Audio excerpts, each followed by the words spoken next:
22 जनवरी के दिन ही राम मंदिर को उड़ाएंगे। बेटा 22 जनवरी तो क्या, अगले 22 साल, 2200 साल, 22,000 साल राम मंदिर वही खड़ा रहेगा। तुम्हारी औकात है ना, आ जाना है जाना। 70 सालों तक जब अल्लाह के नाम पे राजनीति हो रही थी तब इनके मुंह से एक आवाज नहीं निकली। अब राम के नाम पे राजनीति हो रही है तो इनको मिर्ची लग जाती है। मैं तो कहती हूँ अब होनी चाहिए, सिर्फ राम के नाम पे राजनीति नहीं, कृष्ण के नाम पे भी राजनीति होनी चाहिए, महादेव के नाम पे भी राजनीति होनी चाहिए। ये भूल गए हैं, ये भूल गए हैं। उत्तर प्रदेश के अंदर संतों की नगरी माना जाता है, उत्तर प्रदेश को योगी आदित्यनाथ चलाता है। भूल गए हैं। राम मंदिर की तरफ नजर उठा के भी देखेंगे ना, घर के बाहर अब तक तो एक आते थे, अब सीधा 10-10, 20-20 बुलडोजर आएंगे, सीधा खोद देंगे, जमीन के अंदर तक घुसेड़ देंगे। किसी के बाप में भी दम नहीं है कि अब राम मंदिर को हाथ लगा दे। सर, राम मंदिर के आगे पीछे चारों तरफ इस देश के 100 करोड़ हिंदू कवच बन के खड़े हुए हैं। हमारे प्रभु श्री राम के दर पे जो आता है वो कभी खाली हाथ नहीं जाता। इन भिखारियों को भी हमने भीख में 5 एकड़ जमीन दे दी, जाओ अयोध्या से दूर जाके तुम बना लो। हमने तो मना नहीं किया ना, मना नहीं किया, बाहर जाके बना लो ना, जो हमारी जगह है हम वो तो नहीं देते। मर गया बाबर सालों पहले, मर गई बाबरी सालों पहले, फिर भी इन्हें बाबरी मस्जिद इनके दिलों में याद है। क्या करेंगे बाबरी को लेके? अब आज भले ही काला रंग पहन रखा हो सर, पर मैं खुद 22 जनवरी को भगवा रंग पहनने वाली हूँ, भव्य दिवाली मनाने वाली हूँ, अपने घर पे मिठाइयाँ बांटने वाली हूँ, क्योंकि मेरे प्रभु श्री राम वापस आने वाले 500 वर्ष के बाद। नमस्कार, मैं अनूप कुमार आप सभी का स्वागत करता हूं। 22 जनवरी को राम मंदिर की भव्य प्राण प्रतिष्ठा की जा रही है, लेकिन कुछ विरोधी लोग कह रहे हैं कि 22 तारीख को काला दिन मनाया जाएगा। आप भी काले कपड़े पहन के आए हुए, तो क्या मैं एक बात कहना चाहूँगी, आप काला दिन मनाइए चाहे हरा दिन मनाइए, हमारा सनातन धर्म सिर्फ एक रंग का प्रतीक नहीं है। ये काला रंग भी हमारी माँ काली का प्रतीक है, और काली जब चंडी रूप धारण करती है तो ऐसे मुगलों को इनकी औकात अच्छे से दिखाना, ऐसे राक्षसों को इनकी औकात अच्छे से दिखाना जानती है। ये काला रंग हमारी माँ काली का प्रतीक है। इनके लिए ब्लैक डे ये मनाएं, इनकी अपनी मर्जी है। तो आप राम मंदिर के दिन खुशियाँ 22 जनवरी को खुशियाँ मनाएंगे या ब्लैक डे मनाएंगे? खुश नहीं, मैं तो बहुत खुश हूँ। हमारे प्रभु श्री राम मैं तो कहती हूँ त्रेता युग में भी माँ कैकेयी के द्वारा भी उन्हें 14 वर्ष का वनवास मिला था खाली, लेकिन मतलब अपने कलयुग के अंदर प्रभु श्री राम को अपने घर में जाने के लिए 500 वर्ष लग गए। 500 वर्ष के कठिन संघर्ष के बाद, राम भक्तों की पूर्ण मेहनत के बाद, बलिदान देने के बाद आखिरकार 22 जनवरी 2024 को हमारे जनवरी का दिन तो आ गए, लेकिन ओवैसी साहब कह रहे बाबरी हमारे दिलों में जिंदा है, तोड़ देंगे फिर से बाबरी बनाएंगे। देखिए, आपके बाबरी आपके दिलों में जिंदा है ना, कुछ ही दिन जा रहे हैं, देखिए इनके दिल में ही सीधा हार्ट अटैक आएगा।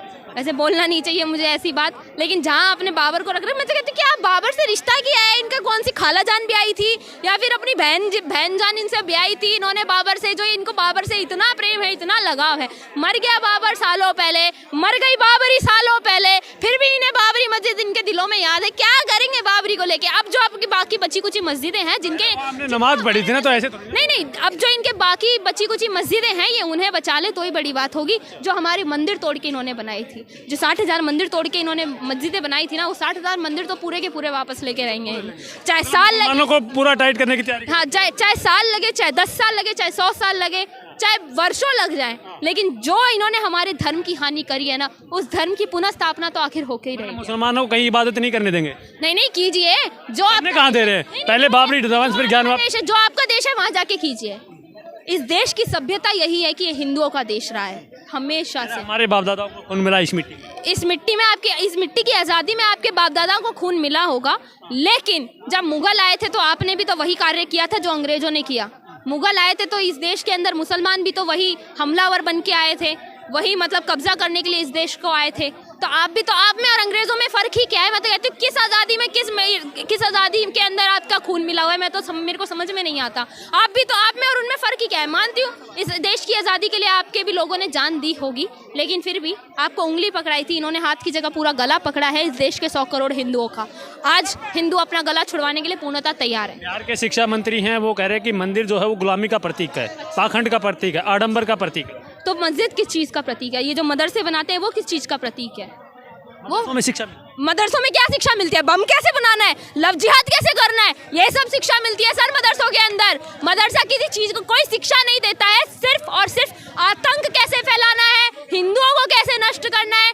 वो जो ये काफिर मूर्ति पूजकों को तो ये काफिर कहते हैं ना, काफिरों को कैसे ट्रीट करना है वो सब सिखाया जाता है सर मदरसों में। अगर शिक्षा ही देनी होती तो मैं मानती अगर ये कुछ साइंस से रिलेटेड पढ़ा रहे होते, चाहे अपनी ही भाषा में पढ़ा रहे होते, विज्ञान से रिलेटेड कुछ पढ़ा रहे होते, देश के बारे में कुछ पढ़ा रहे होते। मदरसों के अंदर तो सर राष्ट्रगान तक नहीं पढ़ाया जाता, मदरसों के अंदर तो वंदे मातरम तक नहीं पढ़ाया जाता। ये मदरसों में शिक्षा देने की बात करते हैं। बिहार के एक और मंत्री हैं तेजस्वी यादव, वो कह रहे हैं कि मंदिर कोई खाने को थोड़ी ना देगा।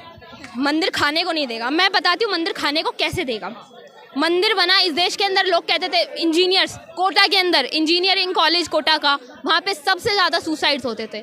आज वहीं कोटा के बड़े बड़े इंजीनियर्स राम मंदिर बनाने के कार्य में लगे हुए हैं। लोग कहते थे हम इंजीनियरिंग करके बैठ जाते हैं और हमें नौकरी नहीं मिलती, सिविल इंजीनियर्स मोस्टली, आज उन्हें नौकरी मिली हुई है, वो कार्य कर रहे हैं राम मंदिर के लिए। वहाँ के लोगों से जाके पूछिए वो कितने खुश हैं, वो खुद को भाग्यशाली मानते हैं कि हम राम मंदिर के लिए कार्य कर रहे हैं। जब राम मंदिर बन जाएगा देश का टूरिज्म बढ़ेगा नहीं बढ़ेगा? इस देश के लोग तो दर्शन करने जाएंगे ही जाएंगे, बाहर के देशों से भी जो हिंदू रहते हैं वो भी दर्शन करने के लिए आएंगे ही आएंगे। देश का टूरिज्म बढ़ेगा, देश का अर्थव्यवस्था बढ़ेगी नहीं बढ़ेगी? दूसरा चीज़, वहाँ पे जब लोग रहने जाएंगे 2 दिन के लिए 3 दिन के लिए, आसपास में भी घूमेंगे, होटल्स भी बनेंगे, रेस्टोरेंट्स भी बनेंगे, कैफ़ेज़ भी बनेंगे जहाँ पे लोग खाएंगे पिएंगे रहेंगे भी। कौन कहता है कि बेरोजगारी है सर इस देश के अंदर? ये लोग रोजगार उसी चीज़ को मानते हैं जो सरकार द्वारा दिया गया हो। ये लोग भूल गए हैं कि अपना कार्य करना भी कुछ होता है। पढ़े लिखे ये लोग हैं नहीं, इन्हें कुछ पता होता नहीं है कि राम सबका है, मोदी जी केवल अपना अपना बनाने में तुले हुए हैं, सबको निमंत्रण। राम सबके हैं। अगर मोदी जी कह रहे हैं राम मेरे हैं तो इसमें क्या गलत है? मैं भी तो कह रही हूँ राम मेरे हैं।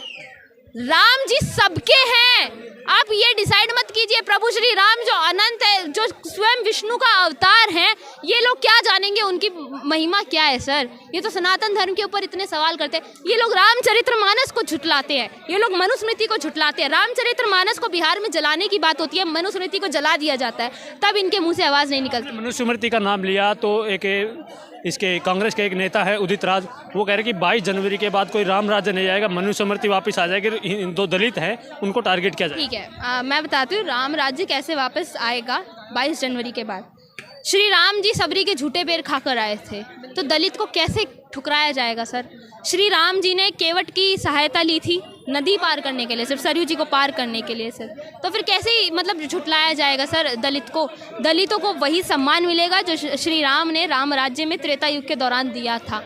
ये लोग क्या जानेंगे सर दलितों को सम्मान देना क्या होता है? मध्य प्रदेश के काला कपड़ा पहन करके तो सभी को रहमान की तरह 22 जनवरी को काला दिन मनाने की तो तैयारी नहीं है। नहीं नहीं बिल्कुल नहीं है। 22 जनवरी को सभी, मैंने आज भले ही काला रंग पहन रखा हो सर, पर मैं खुद 22 जनवरी को भगवा रंग पहनने वाली हूँ, भव्य दिवाली मनाने वाली हूँ, अपने घर पे मिठाइयाँ बांटने वाली हूँ, क्योंकि मेरे प्रभु श्री राम वापस आने वाले 500 वर्ष के बाद। जिसे खुशियाँ नहीं मनानी आप रोते रहिए अपने कमरे में बैठ। आप 500 वर्ष गा रही है, ओवैसी साहब 800 वर्षों की बात कर रहे हैं कि 800 वर्ष से हम वहाँ इबादत करते थे, ऐसे नहीं छोड़ेंगे। अच्छा 800 वर्ष से आप इबादत करते थे, ठीक है।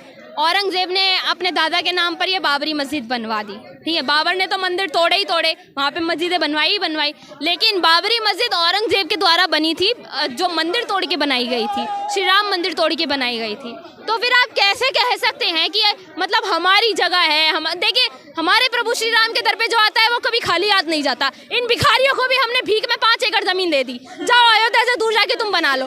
हमने तो मना नहीं किया ना, मना नहीं किया, बाहर जाके बना लो ना। जो हमारी जगह है हम वो तो नहीं देते।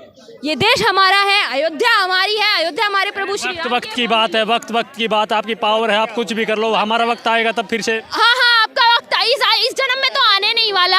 अब तो जब तक बीजेपी है, जब तक आरएसएस है, मैं तो कहती हूँ इस देश में जितने भी ये जिहादी लोग हैं ना, जितने भी आतंकवादी मानसिकता के लोग हैं, स्पेशली असदुद्दीन ओवैसी जैसे लोग, उनकी कम्युनिटी के लोग, सांसद को आतंकवादी कहते हुए शर्म नहीं आ रही? देखिए उनकी मानसिकता ही ऐसी है, मैं क्या कर सकती हूँ, मानसिकता ही उनकी ऐसे, वो मजबूर कर देते हैं लोगों को ये बात कहते हुए।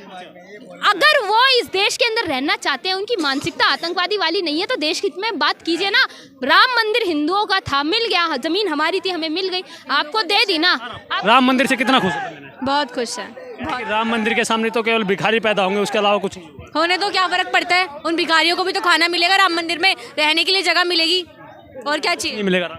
किसने बोला कुछ नहीं मिलेगा? आप तेजस्वी यादव मैं तो कह रही हूँ आप भी आना, तेजस्वी यादव को भी लेकर आना, बिल्कुल लेकर आना। बिहार के शिक्षा मंत्री हैं, वो तो यहाँ तक कह रहे हैं कि इसके सामने तो बस केवल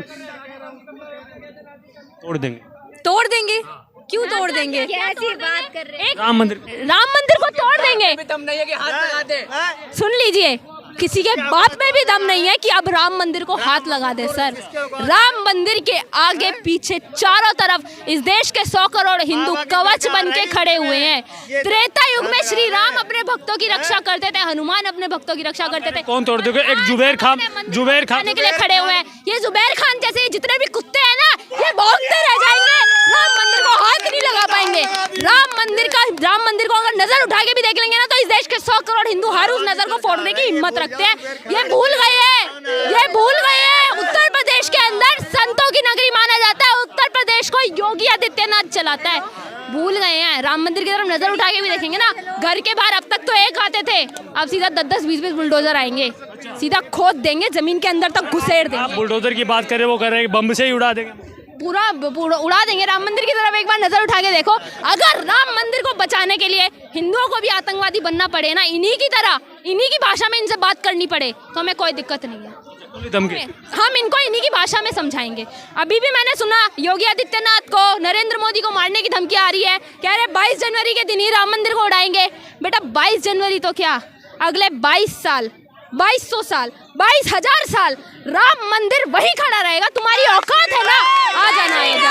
कह रहे 22,000 साल, वो तो कह रहे कि 40-50 साल बाद जब हमारी सरकार आ जाएगी तभी झाड़ देंगे। ये असदुद्दीन ओवैसी जी ये तो कहते हैं 1947 में देश आजाद हुआ और 2047 तक हम इस देश को गजवाए हिंद बना देंगे। अब गजवाए हिंद नहीं होगा, 2047 तो बहुत दूर की बात है। 22 जनवरी 2024 को ही देख लेना, अपनी आंखों पे काली पट्टी बांध के घूमेंगे, क्योंकि इतना भगवा लहराने वाला है एक ही दिन में पूरे देश में। काला दिन मनाने की तैयारी तो कर रहे हैं। मैं काला दिन, ये गले में काले कपड़े डाल के या फिर काला गमछा डाल के ऐसे नहीं घूमेंगे सर, काली आंखों में पट्टी बांध के घूमेंगे ये, क्योंकि देखना नहीं चाहते ना इस देश के अंदर भगवा लहराता हुआ। मैं तो कहती हूँ आंखें बंद कीजिए, पाकिस्तान चले जाइए, वहीं पे आपको राजनीति करना कितना सही? बहुत सही है, बहुत ही ज्यादा सही है। 70 सालों तक जब अल्लाह के नाम पे राजनीति हो रही थी, तब इनके मुंह से एक आवाज नहीं निकली। अब राम के नाम पे राजनीति हो रही है तो इनको मिर्ची लग जाती है। मैं तो कहती हूँ अब होनी चाहिए, सिर्फ राम के नाम पे राजनीति नहीं, कृष्ण के नाम पे भी राजनीति होनी चाहिए, महादेव के नाम पे भी राजनीति होनी चाहिए, क्योंकि जो हमारे हैं ना वो तो हम लेके रहेंगे, हमारे इष्ट हैं, उन्हें मानते हैं। तो इष्ट है तो मतलब मुसलमानों को कहीं इबादत नहीं करने देंगे। पहले आपने बाबरी तोड़वाया। सर करिए, हमें कोई दिक्कत नहीं है। इतनी मस्जिद, अगर हमें इनकी इबादत से कोई दिक्कत होती तो आप बताइए, हम इन्हें 5 एकड़ देते। जहाँ करते थे उसको तो तोड़ दिया ना, वो जगह ही हमारी थी ना, इसीलिए तोड़ दिया। अपना हक तो लेकर रहेंगे ना सर, अपना हक तो लेकर रहेंगे। जहाँ मुस्लिम इबादत करते हैं, चाहे ज्ञानवापी लगा लो, चाहे मथुरा लगा लो, उन सभी पे दावा करते हैं। तो हमारा था, वो क्यों ना दावा करे? अपनी चीज ना ले, हम लोग अपनी चीज ना ले, अपनी चीज लिया हमने तो। अगर तुम उसे कब्जे से ले लोगे या कोई सरकार आकर उसे हमसे छीन लेगी तो उसमें हम कुछ नहीं कर सकते। लेकिन अभी हमारी सरकार है, वो हमारा है, बात खत्म। तो यही कह रहे हैं 40 साल बाद अब हमारी सरकार आएगी, हम तोड़ के फिर देखा जाएगा, तब का तब देखा जाएगा। इस देश के अंदर अब इनकी सरकार आने ही नहीं वाली है। इस देश का हिंदू अब इतना जागरूक हो गया है कि वो समझ गया है कि मुझे क्या करना है, किसको सत्ता में लाना है। मेजॉरिटी में है ऑब्वियसली, हम लोग जानते हैं कि हमें कौन सी सरकार बनानी है, कौन हमारे लिए कार्य कर रही है, कौन हमारे धर्म के लिए कार्य कर रही है, कौन हमारे राष्ट्र के लिए कार्य कर रही है। तो हम अच्छे से जानते हैं कि किसको सत्ता में लाना है और किसको। मैसेज दे दीजिए तो कह रहे बाबरी दिलों में जिंदा है, फिर से बाबरी बनाएंगे। ये बाबरी जो आपके दिलों में जिंदा है ना, इसे अब आप अपने दिमाग से निकाल दीजिए, क्योंकि जहां बाबरी थी वहां पर तो अब राम मंदिर है। जहां बाबर पैदा हुए थे, यानी कि अभी के उज्बेकिस्तान में, वहां जाइए, वहां जाके बाबरी बनाइए, वहां जाके बाबर को याद कीजिए, वहां जाकर उसकी मैयत में रोइए। भारत के अंदर अब तो सिर्फ खुशियां ही खुशियां लहराने वाली है, सिर्फ खुशियों की ही पैर शुरू होने वाली है, क्योंकि राम मंदिर का उद्घाटन होने वाला।